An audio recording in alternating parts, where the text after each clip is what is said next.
Hi, it's me, Julie. I'm back with another update on the little journals, the little merry-go-round journals I'm going to be making. And I have already started making ephemera. Look how cute this shaker card is. Just made from a Project Life card and then a photo pocket I cut off of a big paper, what do you call those things? Page protector pieces. But anyway, this episode is not about ephemera. The next one will be, but this one is about creating your signatures. But I have a little bit of ADHD, so my brain wanders and plays as needed. But like I said, I'm going to give you an update on the current state of the journal. So I have my little book here. I've taken it apart, taken the spine out, made it a new spine with some cute little green fabric with white stars I got from the fabric carousel in Huntsville.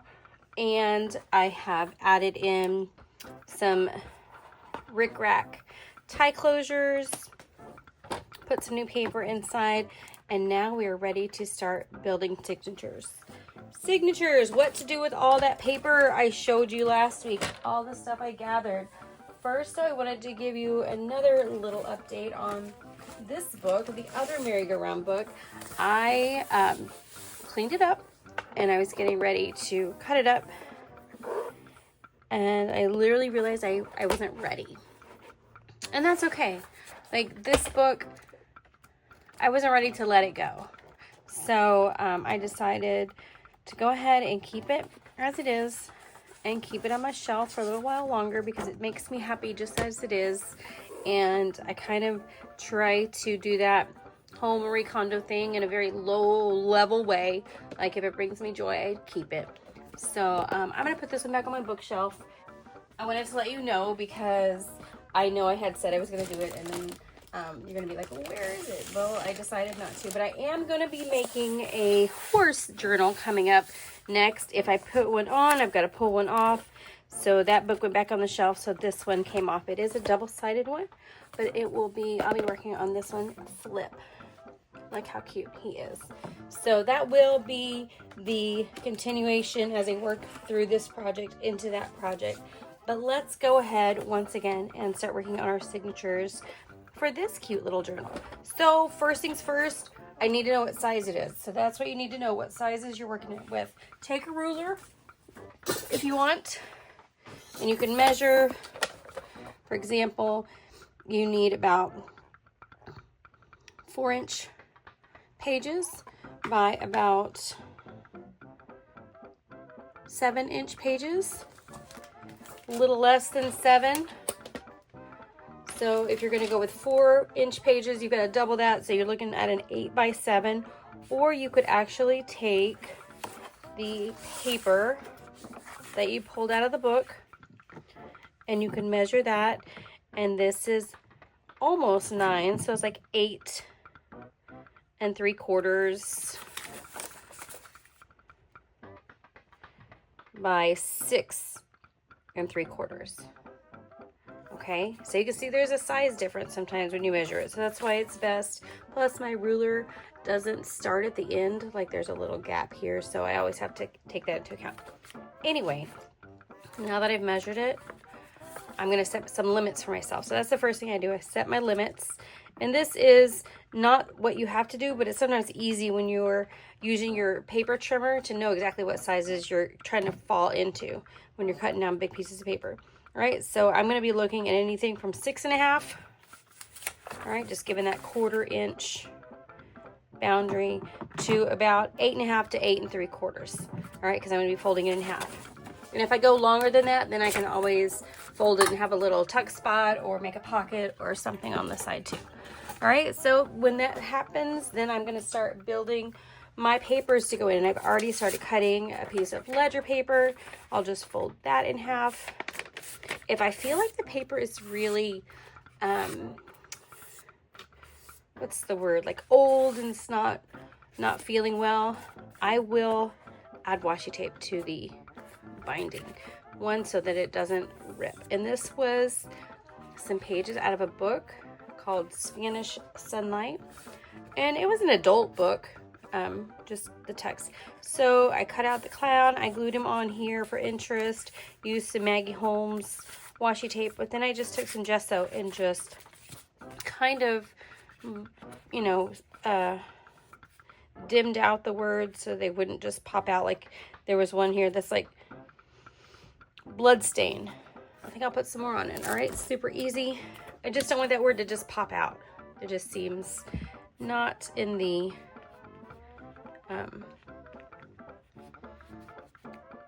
same theme as the journal I'm trying to make. So I'm just kind of getting rid of those things that are not necessary. I'm just taking some gesso, pouring it over it, and then of course there's other words that would be completely accurate or characteristic of this journal. Words like universal or colors or, you know, loved. So I don't worry too much about it. It's just if I do happen to see something, I'm just going to take a moment and do what's in my heart about it. All right. And he's going to go live over there. One more thing I found that I forgot to show you guys is when I was at Little Split Peas in Huntsville, I also found the Carousel Ruby Star Society charm pack. These are little 5-inch squares of all the fabrics. So I have a complete color palette of all the fabrics in this line, and that's what I used on the back of my journal. If you don't remember, there was writing all over the back of this hardcover, and I didn't think it was fun. So I went ahead and sewed 2 of those charm pack pieces together, sewed some rickrack on it, and made this new backing for my journal. And I wanted it to match the orange, almost like, you know, hey, it was complimentary. I wanted it to, you know, be in the same, and I think it worked out really well with the colors I have going. All right, so that's one thing I did with the fabric. All right, back to the signatures. I took this, I cut it down, and I did add some washi to it. Why? Because it has a rip. All right, so that's another thing I use washi for. I add glue to it, but there's a little rip right here, and so I just added some washi tape on the back. And it's very decorative, it's subtle, you wouldn't even know. Of course, all these loud pages I'm using, like there's not a whole lot of room for journaling, or if you are going to be journaling, you might be cutting up or covering up the imagery. So even when you're grabbing lots of detailed papers, you want to make sure you also include some plain papers. Here's one that I did end up turning into a pocket page. All right. I also folded some of these bingo cards in half. So like I said, anything that is under those sizes, 8.5 by 6.5, goes and can, you know, go in this journal. Here's the green, mint green star paper. Let's get that folded. All right. And I also happen to have this paper I had found somewhere. Love that. That's the blank one. And here's another blank one I was talking about. All right. Another quick and easy way to see what size you need. You can literally hold it up to another one you have. It's just a little bit too tall. And put it over, and you can just kind of give yourself some guidelines. Like I need to cut at this line, and then I need to cut off about 1/2 inch. So I'm just taking my trimmer. Of course, I can always check the measurements, but this is another quick, easy way to get the size you need. And here is what I consider a blank paper. I know it has color, I know it has lines, but I consider it a blank paper in the book. There we go. And these are perfect for embellishing too. When we get to embellishing, I also pulled out a couple of Project Life cards that I thought were, woo, that is busy. All right, but it's super cute and fun to add little things like this into the middle of your book or at the front of a signature, just to keep some interest. I love this white with the polka dot. All right, and these are definitely smaller than the needed size, so I'm going for it. I have this piece, but I think I'm going to end up doing something else with that. Here's another Project Life card I'll probably do something else with. And then I happen to have this, I had a template of this bracket shape. Let me show it to you.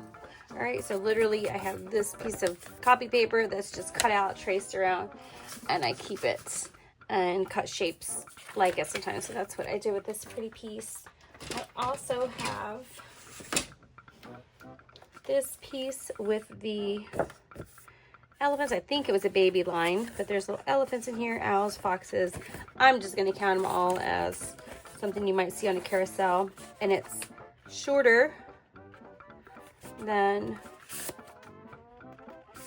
my normal size, but it's definitely tall enough, so 6 by 6 works.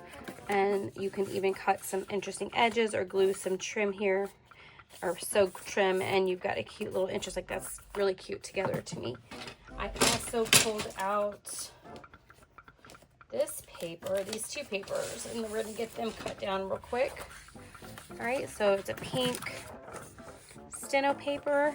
I just ripped it out of the vintage binding, and let's see what size. Okay, it's definitely tall enough, and I'm gonna say it is just slightly too long. So when that happens, sometimes I will just fold it in half with a little bit of overhang like this, and then I'll create either a pocket or an extra fold. The thing is, it just has to be a little bit inside the other one, just in case you put it in the middle. All right, and so now when I put this into a signature, I've got a piece that will open up extra. All right, and it's a little bit shorter than a normal piece. Like right here, you can see it's just about a little bit shy, but once again, that keeps it interesting. And I also found this piece of handwriting, like kindergarten handwriting paper, and I could save it for a school project, but it was speaking to me here, so I'm gonna grab it and cut it down to about what I need. So I need it to be 6.5 this way, so 6.5 tall. I'm going to cut it by 8.5 and push it up here. About 6.5. We're going to cut it by about 8.5. So 8.5 is like right here.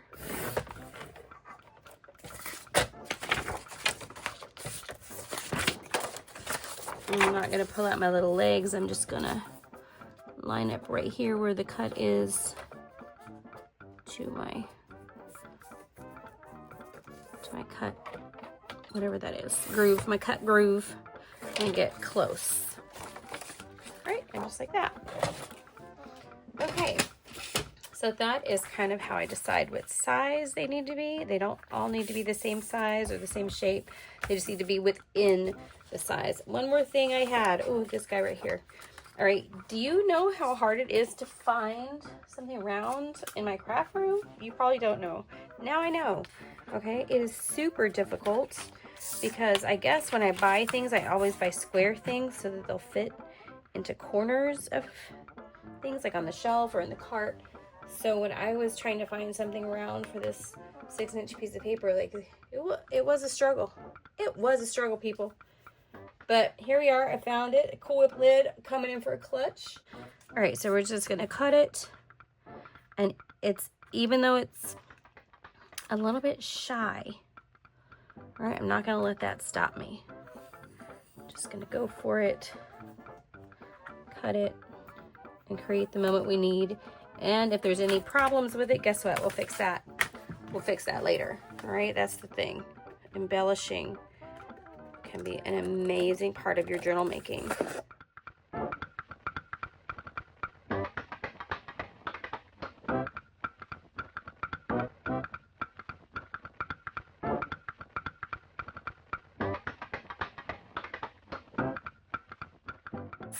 I made sure I strategically cut it so that I could fold it stars up, words up. And you really can't go wrong with a circle. Like, honestly, you could have folded it anyway, but I was strategic about it, let's be clear.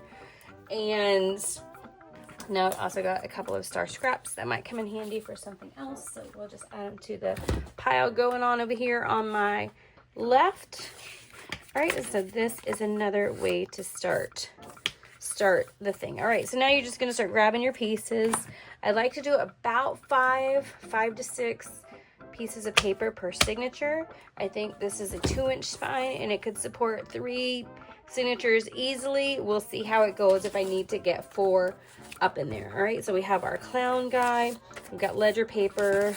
This, I'm not going to use this. I don't know why this is here. All right, I've got the stars, a couple of more ledger papers colored, steno papers, this one, these stars, a popcorn bag, bozo, carousel, Sam, paper, that. All right, so it's a pretty good start.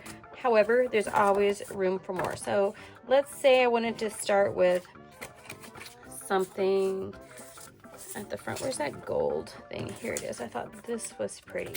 So if we put this and we lined it up with, holy cow, I can't remember what I had this with a few minutes ago. Oh, the stars. Like that. And that's fun. And then I was thinking this piece I showed you in the beginning would be my first like tuck in. It's pretty large, I'm not gonna lie. It's a little larger, but I think that's kind of cute. And then you've got that as your tuck in. So you've got 1, 2, 3 pieces going, and then I just need a book page. So I've got a ledger paper, vintage paper, I've got a scrapbook paper, and then probably a book page and then a decorative piece. All right, here's the carousel girly. All right, it's got a little poem in there with a little tail, horsetail. I don't know, is that effective? Because I like that. And you're just kind of going back and forth and seeing.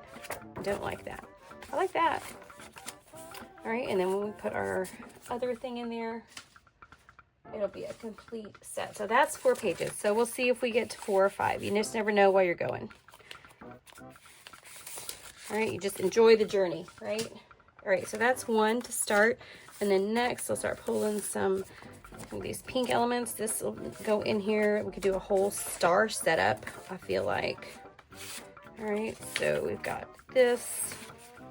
We've got bozo. We could do some of this stars, and of course I'll do some embellishing here. Of course, we got to do points up like that.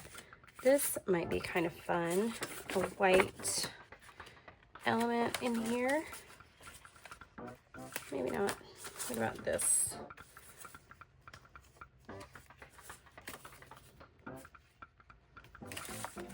I think it's not bad. I think I turn it this way.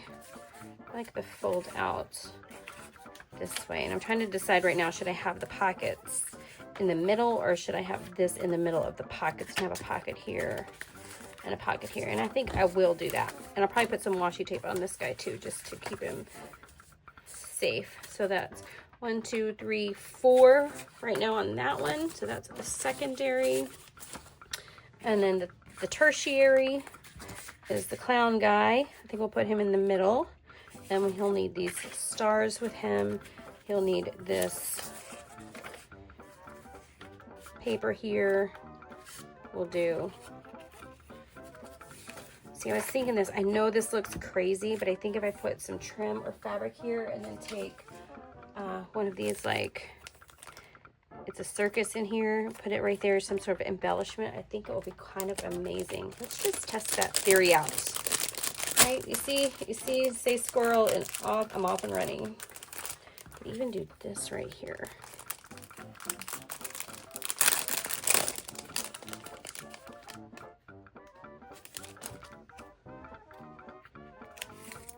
Maybe not, just like that.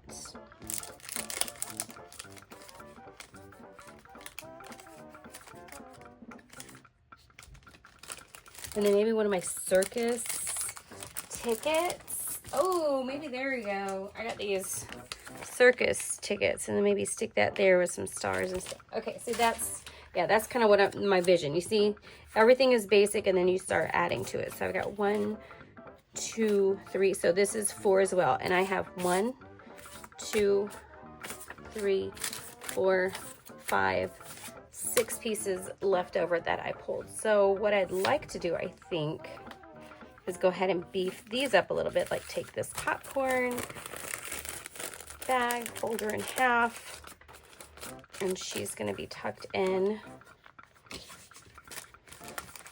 What if I do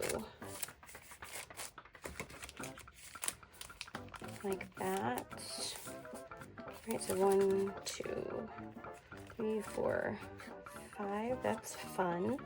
I might even put this in the middle of here, maybe. All right, so beef that up a little bit, and then let's beef this one up. We got the bingo cards. I think it would be fun to put them inside here as well. So another kind of peek out element. And I think we need a journaling spot inside here. So I think I'm gonna leave the, I don't know, I'm struggling with this carousel page because of the tail, because of the horse's tail. Because of the horse's tail. It's a horse's tail. So what if I see it and then it doesn't make sense? I guess it does kind of make sense. This one feels big. I might need to remeasure this one and cut it down. And a bridle made of purple chain. I need to find something purple to put here. All right, so then that would be the second, and then the third we'll go ahead and put ham for Sam. Let's reassess our life choices here. We will put the pink around. See, things start to tell you where they're supposed to go, so don't stress it too much. Sam has a nap. I mean, that's cute. Sam has a nap. I'm not mad at that at all. And then I have this one page left, but you know. So that was the start. Here we go, something like that. Or maybe I should do the come one, come all. Maybe I'll do like that. All right, and there are our 3 signatures ready to go. All right, they will fit right in here with plenty of gap for you to fill up. Looks like I could even sneak this one in, so let's go ahead and get them all in there since I made them. We got this, and we'll put it, I don't want it in the front because there's no color on it yet. It's gonna throw me. White, white, white, and here's no white, so let's put it in here. We'll wrap it. That's too much. Is it too much? Page pull out. But I kind of like it with the white stars. All right, like that, and then I also have this piece of, I'll use it for something else. All right, so that's it. That's how easy it is to make signatures that are now ready for embellishing. All right, we'll embellish them and then we'll get them put in, and this guy will be almost ready. All right, that's all I have for today. Just a quick idea of how I make my signatures, choices I make. You saw it happen here. And if you have any questions, just let me know. Otherwise, check back and I will have a tutorial up on starting embellishing. Bye. Have a great day, guys.